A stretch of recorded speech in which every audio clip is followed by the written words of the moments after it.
diambo oteka putulu na mboko na nga yebite oteka diambo bandoko baka diambo bandoko ne po yo kabela ba musicien yo mobala pesa ko eloko te Loris la congolaise mobala ko pesa eloko te wa mosa libabi wa mosa libakala betela ngana nous seveno depuis okoma poto salelo nini mama olekela tango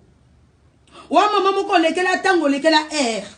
ko ko saka nyanga te Loris la congolaise yo kasi na obikisa yo no obikisa yo te o wumeli na mboko yo vanda muta oleka na video azate tout le monde a lingale kana video il fallait prévenir nga o azate dossier na ya ngana Loris la congolaise tête à tête le kola luka kinga na problème a pekisa kiyo esa mbala suko pono saka Willy Musheni ya mona mama na yo Willy Musheni a congolais Kinshasa Loris la congolaise a Brazzaville te oyo kinga a Congo Kinshasa yo sko to adopter yo loba vero mangoi to adopter yo to lobi non lokolo oteka kana milieu ba congolais tout bon okoma noka congolais Kinshasa Loris moi je suis du Congo Kinshasa je suis pas du Congo Brazzaville zalana nangoma na okende ko aider que no fula ba musicien na bino ba musicien no ne ba musicien na bino ne bana ba baya yo kala mama moka zanga mayele mama moko mutu esala kate mama moko so azoloba loko mutu mobo yazo rêver batu yo monanga mutu ayeko na époque Kanyakos o monanga na époque Kanyakos ngai ngapla nino soko na kozala age moko na yo ozo komba tala boulot ya Paris yo tali bolé sambo na Paris Loris la congolaise c'est venu yo zanango o finanga salope yo poza salope fois 1 million de fois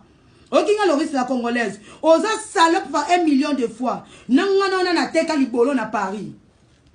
nangana ona na pakabela mibali bambongo na paso mona blendo saka kabela mobali mbongo na Paris yao oh ngana boko la bana ngate Loris la congolaise pesa nga CV na yo oza na mwana na yo moko azati lelo na Congo Brazza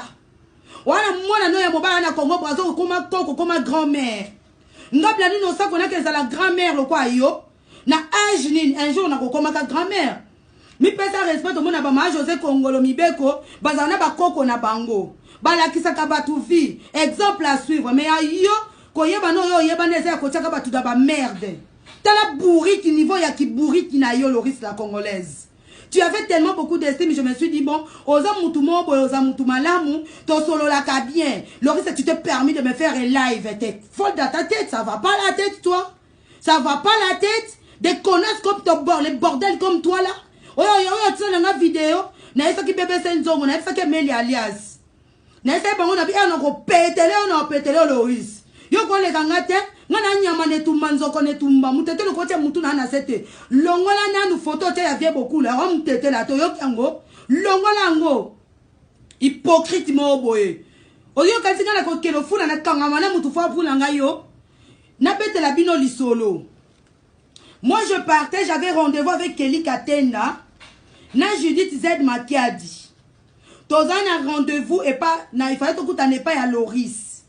na utaki Kinshasa n'époque wana na 2015 na 2015 batu nyoso ba yebi na beta 4 tours na Kinshasa